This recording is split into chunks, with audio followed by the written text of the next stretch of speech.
तो ये important question बोले तो सैंपल पेपर का इस सीरीज का ये दूसरा वीडियो है मेरे प्यारे विद्यार्थियों। तो इससे पहले पिछले वीडियो में हमने 1 से लेकर 10 क्वेश्चन सॉल्व कराया। आज इस वीडियो में भी 10 से 12 या 10 सवाल कराने का कोशिश करेंगे। तो नेक्स्ट क्वेश्चन है आपका फिल इन द ब्लैंक्स। यहाँ पर आपका वीडियो में चमक आ जाता होगा, कोई दिक्कत नहीं। फिल लिखा हुआ, fill FILL, fill in the blanks. अगर -3x लेस देन -15 है तो ये इंप्लाइज करेगा x ब्लैंक स्पेस 5। तो इस ब्लैंक स्पेस में क्या भरा जाएगा वो आपसे पूछा जा रहा है। लेस देन होगा या लेस देन इक्वल टू होगा या ग्रेटर देन इक्वल टू होगा या फिर ग्रेटर देन होगा। तो हम लोग इसको समझने का कोशिश करते हैं। ये सवाल कौन सा टॉपिक से है अगर ऐसा मैं आपको बताऊं तो ये लीनियर इनइक्वालिटी एक टॉपिक है, वहां से है।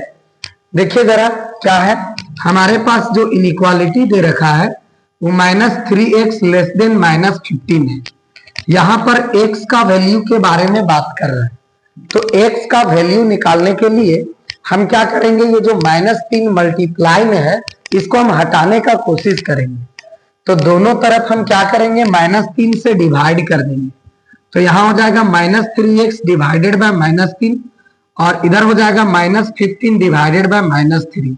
देखिए हम क्या किए मेरे प्यारे विद्यार्थियों, दोनों तरफ -3 से डिवाइड कर दिए। ठीक है, तो आखिर एक बात हम पढ़ाए होंगे आप लोग को या फिर आज समझ लीजिए कि किसी भी इनइक्वालिटी के दोनों तरफ अगर किसी नेगेटिव नंबर से मल्टीप्लाई करे या डिवाइड करे तो साइन ऑफ इनइक्वालिटी बदल जाता है। अगर यहाँ लेस देन का है तो वो हो जाएगा ग्रेटर देन का, और अगर ग्रेटर देन का है तो हो जाएगा लेस देन का। जैसे आप देख सकते हैं यहाँ लेस देन का है तो ये हो जाएगा ग्रेटर देन का। अब आप आसानी से सॉल्व कर सकते हैं। ये माइनस से माइनस चला गया, ये माइनस से माइनस चला गया, 3 5 जा 15 हो गया और 3 से 3 चला गया। तो हमें लगता है कि x ग्रेटर देन 5 हो गया। तो आप देख सकते हैं कि x और 5 के बीच में जो ब्लैंक स्पेस है वहां ग्रेटर देन फिल होना चाहिए। तो इसका मतलब है कि ऑप्शन डी आपका सही आंसर होगा। ठीक है, आशा है आप अच्छे से समझ गए होंगे। अगला क्वेश्चन देखिए, आपका परमुटेशन से सवाल पूछा गया है मेरे भाई। सवाल क्या है कि how many numbers between 100 and 1000 can be formed by the digits. बोलता है कि कितने नंबर्स 100 और 1000 के बीच में बनाए जा सकते हैं, कौन सा डिजिट का यूज करके। 1 2 3 4 5 6 8, 9 डिजिट बीइंग रिपीटेड। आपको क्या करना है, डिजिट को रिपीट नहीं होने देना। जरा आप सोचिए कि जो नंबर 100 से बड़ा होगा और 1000 से छोटा होगा, 100 से 1000 का बीच का बात कर रहे हैं हम, तो 100 से 1000 के बीच। तो आपको क्या करना है, 100 भी नहीं लेना है, 1000 भी नहीं लेना है, इसके बीच वाला नंबर्स आपको लेना है। तो 100 के जस्ट बाद आता है 101 और 1000 के जस्ट पहले आता 999। तो आप देख सकते हैं कि ये 3 अंक वाला डिजिट है, 3 डिजिट वाला नंबर है और ये भी 3 डिजिट वाला नंबर है। मतलब 100 और 1000 के बीच में जो नंबर्स आएंगे वो कितने डिजिट्स का होंगे, 3 डिजिट का नंबर्स होंगे।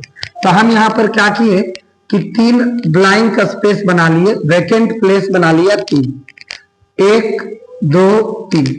इसको फिल करना एक काम हुआ, इसको फिल करना दूसरा काम हुआ, इसको फिल करना तीसरा काम हुआ। तो इसको कितने तरीके से फिल कर सकते हैं मेरे भाई, तो देख लो जरा। हमारे पास अवेलेबल डिजिट है 1 से लेकर के 8 तक, जिसमें से 7 नहीं है, ये ध्यान रखिएगा। तो 1 2 3 4 5 6 8 यानी कि टोटल 7 डिजिट है यहाँ पर, 3 3 6 1 7। तो इसको फिल करने का 7 वेज है, इसको फिल करने का 7 तरीका से, या 1 फिल होगा या 2 फिल होगा या 3 या 8 तक कोई भी। तो टोटल इसको फिल करने का 7 तरीका। अब मैं बात करूं कि डिजिट को रिपीट नहीं करना है। जैसे इसमें आप 2 डाल दिए हैं तो फिर से यहाँ 2 डालने का कोई ऑप्शन आपके पास नहीं बचा है। तो आप जरा देखिए कि इसको अगर फिल करने का 7 तरीका है तो एक कोई डिजिट यहाँ फिल हुआ होगा तो तो हमारे पास अवेलेबल डिजिट बचे होंगे 6। तो इसको फिल करने का 6 तरीका हो गया, ठीक है। और इसको फिल करने का टोटल 5 तरीका, क्योंकि अगेन यहां पर एक डिजिट भरा जा चुका होगा, तो फिर एक वे हमारे पास कम हो गया होगा, तो इतना टोटल तरीका होगा।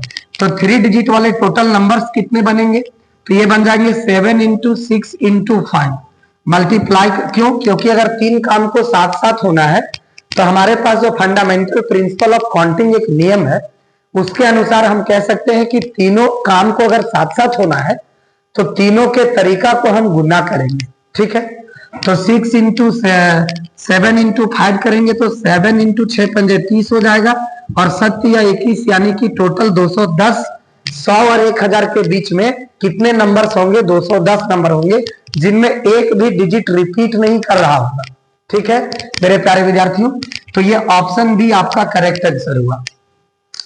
तो आपको समझ में आया होगा, ठीक है। चलिए अब अगला क्वेश्चन की ओर हम बढ़ते हैं, और वो सवाल है आपके पास क्वेश्चन नंबर 13।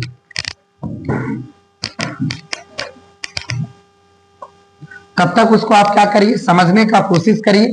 अभी हम क्या क्या बात बोले, और फिर कॉपी में नोट करते जाइए, और इस टाइप का सवाल आप अपने से 1-2 या फिर आपके एनसीईआरटी किताब में जो है उसको बनाने का कोशिश करिए मेरे भाई, और सीखने का कोशिश करिए, ठीक है। यह है आपका क्वेश्चन नंबर 13। तो इस क्वेश्चन नंबर 13 में कहा गया है कि if NC 10 is equals to NC 9, ठीक है, देन फाइंड। तब आप क्या करें? फाइंड करें। क्या फाइंड करें? NC 19। Option A, option A है 19, ऑप्शन बी है आपके पास ऑप्शन बी है 0, ऑप्शन सी है 1, और ऑप्शन डी है 17। जरा इसका सॉल्यूशन का बात करते हैं मेरे प्यारे विद्यार्थियों। तो आप ध्यान दीजिएगा, सब समझ में आएगा, बशर्ते आपका अटेंशन हमको चाहिए। बिना समय गवाए और बिना ध्यान दिए आपको समझ में नहीं आएगा। आपको हमको समय देना पड़ेगा इस क्वेश्चन को समझने के लिए। इस वीडियो में आपको समय देना पड़ेगा, तब समझ में आएगा। चलिए तो हम बात करते हैं। जैसे एक प्रॉपर्टीज होता है, ये सी मतलब कॉम्बिनेशन चैप्टर से ये आपका सवाल है, ठीक है। तो सी का मतलब होता है यहाँ कॉम्बिनेशन। जैसे एक प्रॉपर्टी होता है कि अगर NC(x) बराबर NC(y) हो जाए, तो आइदर यहां पर ये इंप्लाइज करता है कि या तो x is equals to y हो जाए, या तो ये दोनों बराबर हो जाए, या फिर ये दोनों को जोड़ने पर ऊपर वाला n आ जाए, ठीक है। चलिए हमारे पास जो बात दे रखा है सर, ये कौन सा बात दे रखा है, जरा ध्यान दीजिएगा। हमारे पास बात है NC10 is equals to NC9, NC10 is equals to NC9, ठीक है। तो एक कहता है नियम कि ये दोनों बराबर होना चाहिए, तो कभी भी 10-9 बराबर होगा? 10-9 के बराबर होगा? नहीं होगा। तो अब क्या है कि ठीक है, ये बात अगर गलत हो गया तो ये बात को फुलफिल कर ही रहा होगा। तो इसका मतलब है कि 10 और 9 को ऐड करने पर 10 और 9 को ऐड करने पर n आता होगा। इसका मतलब यह है कि n इज इक्वल्स टू 10 में 9, 10 और 9 19 होता होगा, ठीक है। तो आपसे सवाल पूछा गया था NC 19 का क्या वैल्यू होगा, तो इसका मतलब है कि 19 का वैल्यू आपसे पूछा जा रहा है, क्योंकि n का वैल्यू तो 19 आ चुका है, ठीक है। तो हम लोग जानते हैं कि NC(n) का वैल्यू होता है 1, तो इस प्रकार से 19C(19) का वैल्यू हो जाएगा 1, और ये 19C(19) का वैल्यू ऑप्शन सी 1 आपका करेक्ट आंसर होगा। तो इसी प्रकार से कुछ कुछ सवाल आपके एनसीईआरटी किताब में है, सेम टाइप का, एक एग्जाम्पल में है और एक आपका एक्सरसाइज में है 7.4 में। आप बनाने का कोशिश करें डियर स्टूडेंट्स। पढ़िए, आप बिना पढ़े कुछ नहीं होगा, बात को समझिए, ठीक है। चलिए नेक्स्ट क्वेश्चन की ओर हम बढ़ते हैं, और वो सवाल है क्वेश्चन नंबर 14। ये भी आपका कॉम्बिनेशन चैप्टर से ही है।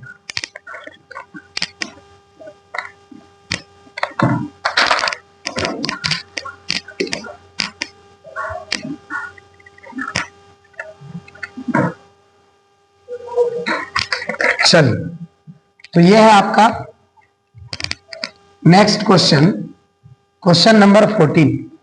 इसका कहना है, ये आपका प्रीवियस ईयर कोई साल में पूछा हुआ है मेरे भाई। अ bag contains 5 blacks and 6 red balls.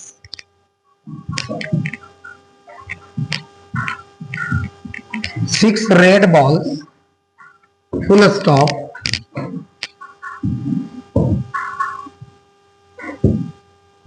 Determine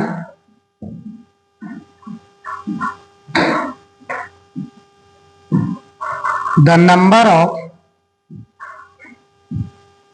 ways in which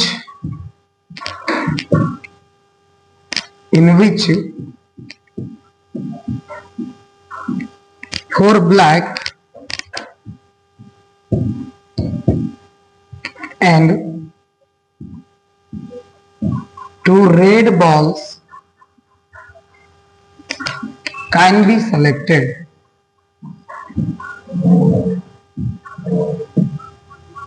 ठीक है, चलिए option A 57, option B 30, option C 1 और ऑप्शन डी 75। जरा देख लेते हैं, तब तक ये सब आप समझते जाइए और बात को अमल करिए कि हमने क्या बोला। सॉल्यूशन में देखते हैं कि हमारे पास एक बैग है सर, सुंदर सा बैग है। इस बैग में 5 ब्लैक बॉल है, इसमें बॉल्स रखे गए हैं। 5 ब्लैक बॉल है और 6 रेड बॉल है। 6 रेड बॉल है, जिसमें से आपको पूछा जा रहा है determine the number of ways. आपको क्या बताना है? नंबर ऑफ वेज बताना है, जिसमें 4 ब्लैक और 2 रेड बॉल को सेलेक्ट किया जा सके। तो एक कहानी समझ लीजिए कि हमारे पास अगर 5 अलग अलग ऑब्जेक्ट है, जिसमें से 3 ऑब्जेक्ट को सेलेक्ट करना है, तो कितने तरीके से कर सकते हैं? ये तरीका होता है हमारे पास 5C3। 5 ऑब्जेक्ट में से 3 ऑब्जेक्ट को सेलेक्ट करना है, तो टोटल तरीका क्या है सेलेक्ट करने का? टोटल नंबर ऑफ वेज क्या है मेरे भाई? तो ये है 5C3। ठीक है, 5 ऑब्जेक्ट था, 3 ऑब्जेक्ट को सेलेक्ट करना था, तो 5C3। अब जो कहानी है मेरे पास, आपसे जो पूछा जा रहा है वो बात को समझिए। क्या पूछा जा रहा है? Total ways of selecting 4 black and 2 red balls is equals to. सबसे पहले 4 ब्लैक बॉल को सेलेक्ट करना है। तो आपके पास अवेलेबल ब्लैक बॉल्स है कितने? तो अवेलेबल ब्लैक बॉल है 5, जिसमें से 4 आपको ले लेना है। तो 5C4, 5 ऑब्जेक्ट में से 4 ऑब्जेक्ट को लेना था, तो टोटल वेज होगा 5C4। अभी तो मैं आपको समझाया। उसके बाद एंड मतलब होता है इनटू। 2 रेड बॉल लेना है, जिसमें अवेलेबल रेड बॉल 6 है, तो ये हो जाएगा 6C2। ठीक है, अब इसको सॉल्व कर दीजिए, वही हमारा आंसर हो जाएगा। 5C4 का आंसर कैसे? देखो, एक फॉर्मूला हम पढ़ाए हुए हैं, नहीं तो आप सीख लीजिए कि ये NCR का फॉर्मूला होता है, ऊपर वाला का फैक्टोरियल बाय नीचे वाला का फैक्टोरियल, फिर दोनों को घटा के फैक्टोरियल, ऐसे n factorial by r factorial, फिर इंटू में n माइनस r फैक्टोरियल। तो इस प्रकार से इसको अगर हम सॉल्व करेंगे तो क्या हो जाएगा मेरे भाई? 5 का फैक्टोरियल बाय 4 का फैक्टोरियल, फिर दोनों को घटा के फैक्टोरियल, तो 5 में 4 तो ये हो जाएगा 1 का फैक्टोरियल। उसके बाद यहाँ हो जाएगा 6 का फैक्टोरियल बाय नीचे हो जाएगा 2 का फैक्टोरियल, फिर दोनों को घटा के फैक्टोरियल, 6 में 2 तो 4 का फैक्टोरियल। ठीक है, अब जरा देख लीजिए, 5 को ब्रेक करो, 4 के पास ला के रोको। 5 गुने 4 में रोक दो, क्योंकि नीचे 4 का फैक्टोरियल बैठा हुआ है। 4 का फैक्टोरियल ये हो गया, और 1 का फैक्टोरियल होता है 1। उसके बाद 6 का फैक्टोरियल को ब्रेक करो, 6 गुने 5 गुने 4 का फैक्टोरियल बाय 2 का फैक्टोरियल 2 होता है और 4 का फैक्टोरियल एज इट इज छोड़ दो। ये 4 का फैक्टोरियल कट गया, ये 4 का फैक्टोरियल कट गया, ये कितना हो गया 2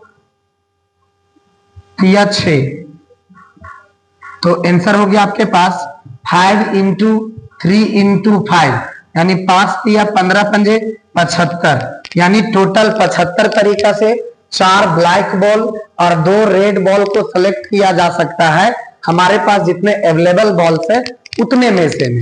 तो 75 वेज हुए 4 ब्लैक बॉल और 2 रेड बॉल सेलेक्ट करने का। ठीक है, अगला सवाल की ओर बढ़ते हैं। ये अगला सवाल बहुत ही इजी सवाल है, ये भी आपका कॉम्बिनेशन चैप्टर से ही है, तब तक उसको नोट डाउन करिए, समझिए क्या बात है।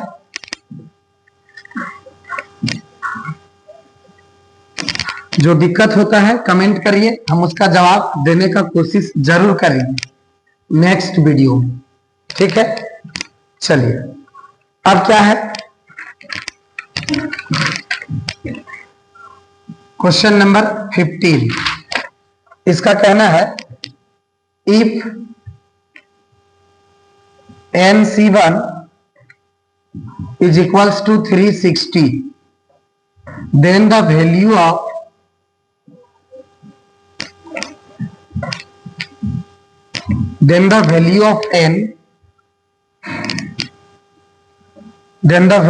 n will be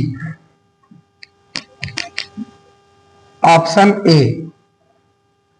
360, option B 180, option C 36 और ऑप्शन D 63। चलिए साथियों, तो अब लिखना बंद करिए, अब समझने का कोशिश करिए, समझ लिया जाए उसके बाद अच्छे से नोट डाउन किया जाए। सॉल्यूशन, तो सॉल्यूशन में सबसे पहले हम देखते हैं कि हमारे पास गिवन क्या है। Given NC1 is equals to 360 और पूछता है n बराबर क्या होगा। तो आप समझ सकते हैं कि n के जगह पर ऐसा क्या रखें कि आंसर 360 आ जाए। आपको एक फॉर्मूला बताते हैं कि NC1 बराबर होता है n, ये ध्यान रखिएगा। तो एक बात बताओ, 5C1 का वैल्यू क्या हो जाएगा 5, 10C1 का वैल्यू क्या हो जाएगा 10, उसके बाद 15C1 का वैल्यू क्या हो जाएगा 15। बोले कोई दिक्कत है क्या?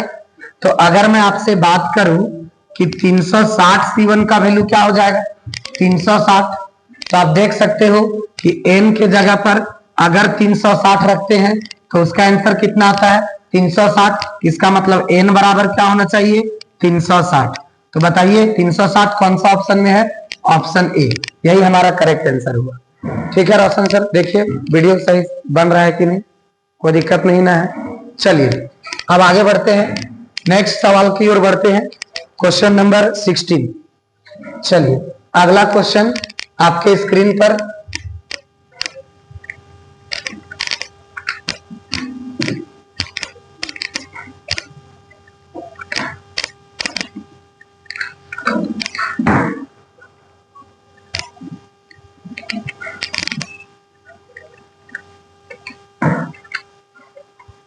हाँ, तो क्वेश्चन नंबर 16 का क्या कहना है, सो जरा देखिए। Question number 16, how many 3 digit numbers can be formed by using the digits 1 to 9। ध्यान दीजिए, आपसे सवाल पूछा गया how many 3 digit numbers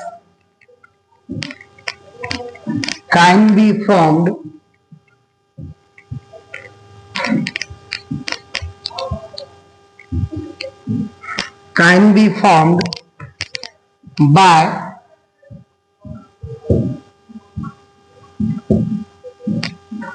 using the digits 1 to 9। if no digits repeated, if no digits repeated,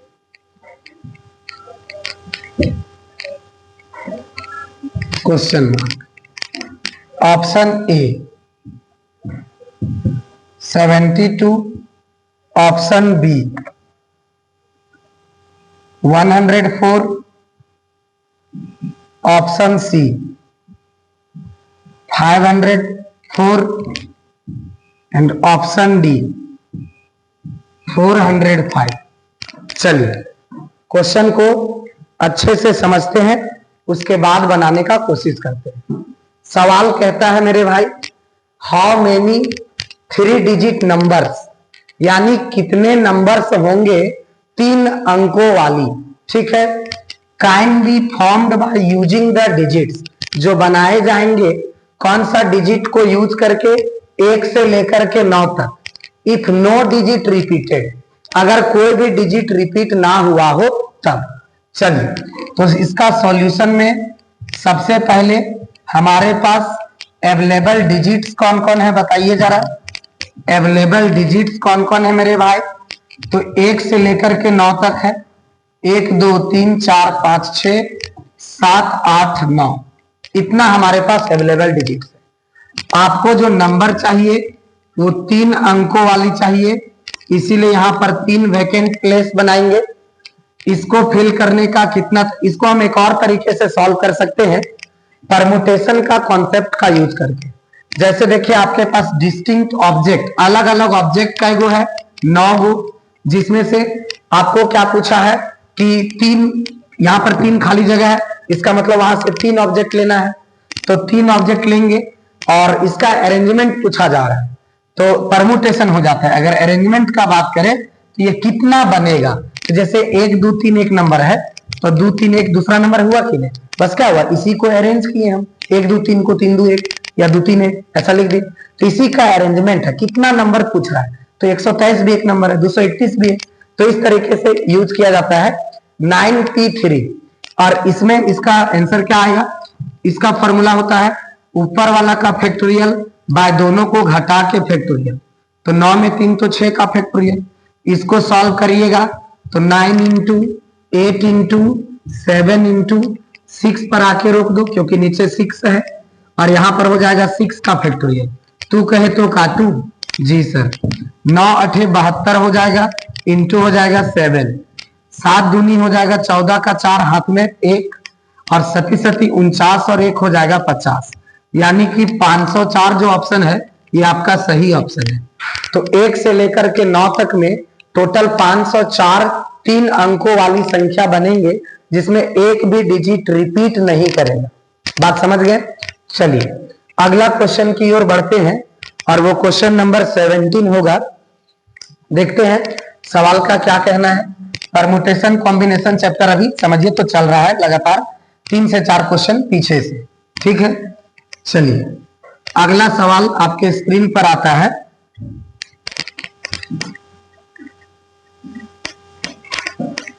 और वो सवाल है मेरे भाई, कौन सा है, क्वेश्चन नंबर 17। इसका कहना है if 18c r+2 is equals to 18cr, then rc6 will be, इसका आंसर क्या होगा rc6 का।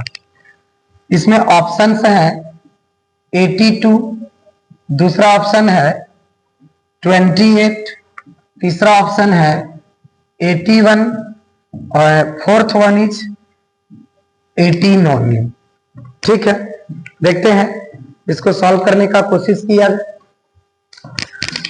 तो इसके सॉल्यूशन में इफ का मतलब हुआ कि हमारे पास वो चीज अवेलेबल है। We have 18c r+2 is equals to 18cr। देखो मेरे भाई, अभी एक कहानी बताए थे कुछ देर पहले कि एक राजा था, जिनके 32 रानियां थी। कहानी खत्म हुआ। इधर देखिए, NCX is equals to NCY। ऐसा अगर रहेगा तो या तो x is equals to Y होगा या फिर x प्लस वाई करने पर n आए। ये बात तो आप जान ही रहे। अब यहां पर देखो, ये r है और ये r प्लस 2 है, तो ये कभी भी आपस में इक्वल नहीं हो सकते। ठीक है, कारण क्या है कि अगर r का वैल्यू 6 लोगे तो ये तो आपका 8 हो जाएगा। तो क्या 8 और 6 कभी बराबर होगा? नहीं। तो ये वाला ऑप्शन तो नहीं फुलफिल किया, इसका मतलब ये वाला कर रहा होगा। तो इसका मतलब ये है कि दोनों को जोड़ने पर इसको और इसको 18 के बराबर आ रहा होगा। ठीक है, अब बताइए, r और r 2r plus 2 is equals to 18। अब बता दो 2r is equals to 18 plus 2 उधर गया तो -2, तो 2r इज इक्वल्स टू 18 में 2 तो 16। और यहां से बता दो 2 8 जा 16, तो r इज इक्वल्स टू कितना हो गया? r इज इक्वल्स टू 8 हो गया। जब r इज इक्वल्स टू 8 हो गया तो अब हमको वैल्यू चाहिए, किसका वैल्यू? RC6 का, और r का वैल्यू कितना आ चुका है? 8, तो 8C6 हो जाएगा। और 8C6 को कैसे सॉल्व करेंगे? ऊपर वाला का फैक्टोरियल बाय कॉम्बिनेशन है ना, नीचे वाला का फैक्टोरियल, फिर दोनों को घटा के फैक्टोरियल। तो 8 में 2 तो 8 में 6 तो 2 का फैक्टोरियल। 8 को ब्रेक करो 6 के पास, 8 गुने 7 गुने 6 का फैक्टोरियल। अब बता दो 6 का फैक्टोरियल एज इट इज और 2 का फैक्टोरियल हुआ 2, तो ये 6 का फैक्टोरियल चला गया, ये 2 चौके 8 हो गया, तो ये 7 चौके 28 हो गया। तो देख लो मेरे भाई, कौन सा option? Option B is the correct answer. ठीक है, चलिए अगला सवाल की ओर बढ़ते हैं मेरे साथियों। हजारीबाग के सबसे मासूम विद्यार्थीगण है, आप पढ़ रहे हैं अच्छे से, अच्छा मार्क्स लाइए। ठीक है, मन लगा के पढ़िए और अपने मम्मी पापा का नाम रोशन करिए, और माँ बाप को कभी पछतावा नहीं होने दीजिए कि आपको हजारीबाग जिस काम के लिए भेजा गया था वो काम तुम छोड़ के और वो सारा काम किया जो तुमको करना नहीं चाहिए था। इसीलिए जिस काम के लिए आए हो पढ़ने, वही काम किया जाए। ठीक है, चलिए अब आगे बढ़ते हैं, और वो अगला सवाल है क्वेश्चन नंबर 19 और 17 के बाद 18, क्वेश्चन नंबर 18। तो 18 का कहना है कि द वैल्यू ऑफ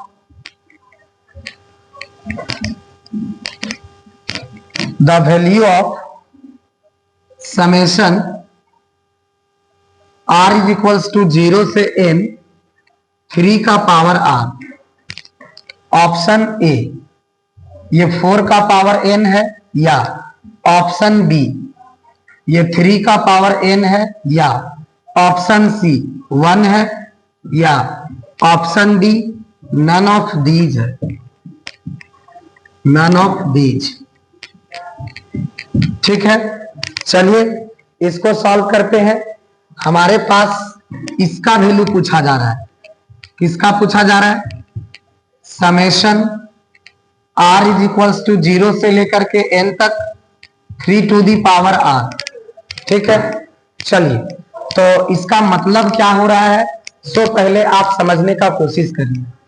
इसका मतलब ये है कि अगर मैं यहां पर 0 रखते जाऊं तो पहले आएगा 3 का पावर 0, उसके बाद आएगा 3 का पावर 1, उसके बाद 3 का पावर 2, उसके बाद 3 का पावर 3 डॉट डॉट डॉट 3 का पावर n तक जाए। आप जरा देखिए कि हमें लगता है कि इस क्वेश्चन में कुछ मिस्टेक है मेरे भाई। मिस्टेक क्या है कि साथ में यहाँ कॉफिशिएंट NCR भी होना चाहिए। हालांकि ऐसे रहे तो यह सवाल बनाया जा सकता है, लेकिन ऑप्शन मैच नहीं करेगा। आंसर नन ऑफ दिस दिया जा सकता है, जैसे क्योंकि अब ये जो हो गया वो एक जीपी हो गया। ठीक है, और अगर इसको एक जीपी समझ के हम बनाते हैं तो ध्यान दो कैसा दिख रहा है। सो पहले देखो 1 + 3 का स्क्वायर + 3 का cube plus dot dot 3 to the power n। अगर ऐसा है तो ये एक जीपी है, और इसको सॉल्व करने यानी कि जीपी के n टर्म का सम, तो n टर्म का सम कैसे निकलेगा? Sn बराबर a 3/1 रेशियो कितना होगा?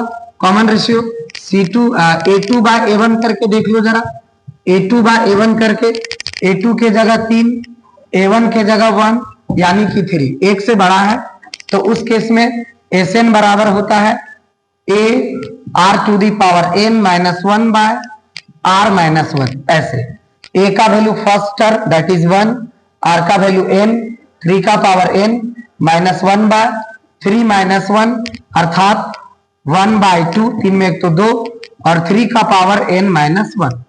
अगर ये सिर्फ इतना ही होता क्वेश्चन में तो उसका आंसर इतना आना चाहिए था, ठीक। अगर इतना नहीं है ऑप्शन में तो हम जिस जो सोच के क्वेश्चन सेट किए हैं वो एक्चुअल में आपका ये है, ठीक है। इसके अनुसार ये ऑप्शन मैंने दे रखा है, ठीक। और ये आपका मॉडल सेट का सवाल है शायद 2024 का।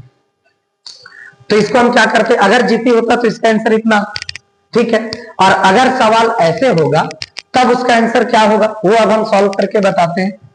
तो ये समझ गए होंगे आप लोग, देख लीजिए एक बार, ठीक है। फिर से इसको लिखने का कोशिश करते हैं और बनाने का।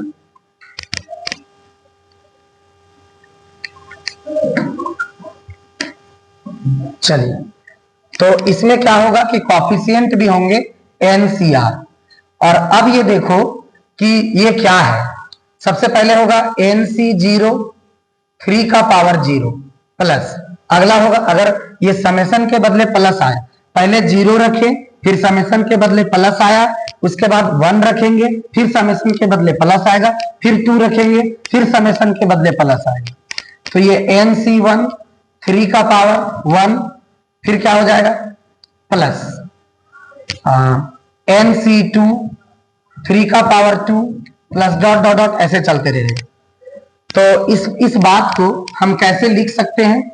इसको हम ऐसे लिख सकते हैं 1 प्लस 3 का होल पावर n, ऐसे लिख सकते हैं। कारण ये बाइनोमियल एक्सपेंशन हो गया किसका? 1 प्लस 3 का पावर n का। कारण क्या है कि अगर आप इसको तोड़ते हैं तो बिल्कुल यही बात आ जाएगा। देख लीजिए इसको कैसे तोड़ेंगे, बाइनोमियल थ्योरम के अनुसार इसको कैसे तोड़ेंगे?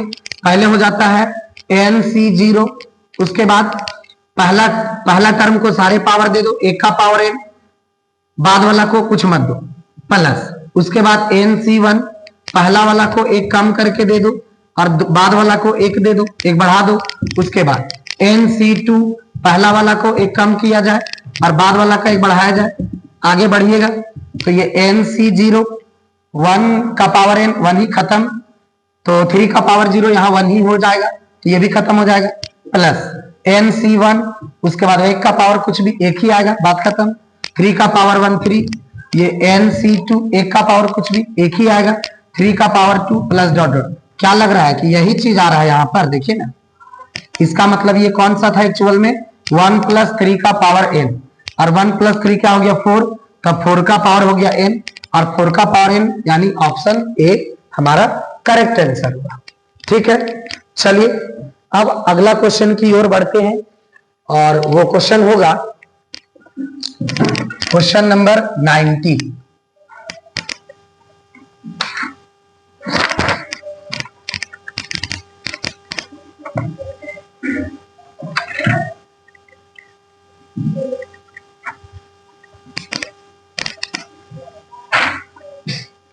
क्वेश्चन नंबर 19, इसका कहना है, अब अगला सवाल बाइनोमियल थ्योरम से आ रहा है मेरे भाई। Question number 19, find the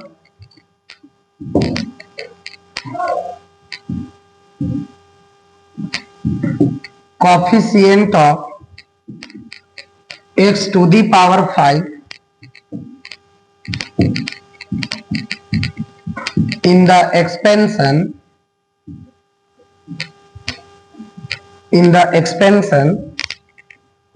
of x plus 8 का पावर x प्लस 3 का पावर 8।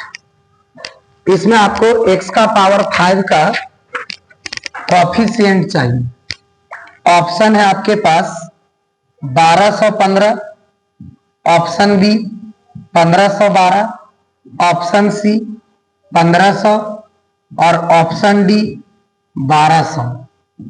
ठीक है, चलिए अगला क्वेश्चन की ओर बढ़ते हैं और ये सवाल है बाइनोमियल थ्योरम से। और देखिए इसको कैसे बनाते हैं मेरे भाई।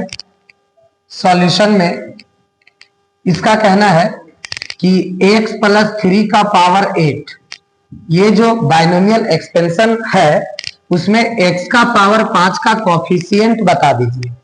तो पहले क्या करेंगे, इसका जनरल टर्म लिखने का कोशिश करेंगे। तो जनरल टर्म होता है T R plus 1 is equals to N C R A का power N minus R B का पावर आर। ध्यान देना, एन के जगह 8 है, ए के जगह x है और b के जगह 3 है। पुट कर दो, n के जगह 8 है, सी आर a के जगह x का है तो 8 माइनस आर और b के जगह 3 है तो 3 का पावर आर। अब जरा देखो मेरे भाई, तुमको चाहिए x का पावर 5 का कोफिशिएंट, तो x के पावर में क्या दिखना चाहिए, x के पावर में क्या दिखना चाहिए 5। तो यहां पर क्या हो जाएगा, हम पुट करेंगे कि जहां 8 माइनस आर है वहां क्या दिखना चाहिए 5। तो यहां से minus R is equals to 5 minus 8। इसका मतलब ये हुआ कि minus R is equals to -3। Minus से माइनस चला गया तो आर बराबर आ गया 3। मतलब अगर यहाँ आर हम 3 रखते हैं तो ये 8C3 हो जाएगा। उसके बाद x का पावर 5 हो जाएगा और 3 का पावर 3 हो जाएगा। अब जरा देखो x का पावर 5 का कोफिशिएंट का बात करेंगे तो कौन हो जाएगा 8C3 और 3 का पावर 3 यानी कि 27। अब इसको सॉल्व करिए, यही हमारा क्या है कोफिशिएंट है। तो 8C3 का वैल्यू 8 का फैक्टोरियल बाय नीचे 3 का फैक्टोरियल और फिर दोनों को घटा के फैक्टोरियल 5 का फैक्टोरियल और इंटू में हो गया 27। अब इसको सॉल्व करो, इसको मिटा देते हैं। चलिए 8 को ब्रेक करिए 5 के पास ले जाके, 8 गुने 7 गुने 6 गुने 5 का फैक्टोरियल बाय 3 का फैक्टोरियल होता है 3 दूनी 6 और 5 factorial as it is into में क्या है 27। ये नहीं रहा, 6 से 6 चला गया, 8 सते हो गया 56 इंटू क्या हो गया 27। इसको मल्टीप्लाई करिए मेरे भाई, 56 को मल्टीप्लाई करिए 27 के साथ तो 7 छक 42 का 2 हाथ में 4, 7 पंजे 35 और 4 39, 2 छक्के 12 के 2 हाथ में 1, 2 पंजे 10 और 1 11, ये 2 हुआ, 9 2 11 के 1 हुआ, हाथ में 1 हुआ, 3 1 4 1 5 हुआ और 1 यानी 1512 आपका ऑप्शन बी करेक्ट आंसर है। ठीक है, चलिए अगला क्वेश्चन की ओर हम बढ़ते हैं और वो सवाल है question number 20, question number 20।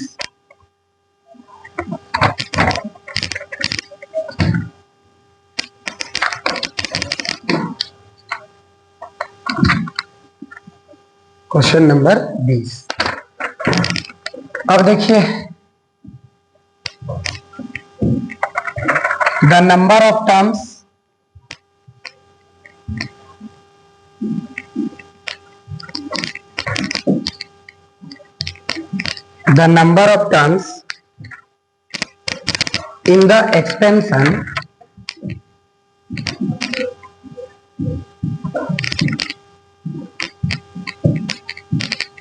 in the expansion x square minus 2 plus 1 by x square का whole power n is option A 2n plus 1, option B 2n minus 1, option C n plus 1 और ऑप्शन डी n स्क्वायर। ध्यान से समझने का कोशिश करिएगा मेरे सभी विद्यार्थीगण। देखिए थोड़ा सा पेट्रोल डाल लेते हैं हम, है कि नहीं, मार्कर में पेट्रोल खत्म हो गया है तो थोड़ा सा डाल लेते हैं, काला पेट्रोल है। हेलो हेलो रोशन सर, आप जहां कहीं भी हो,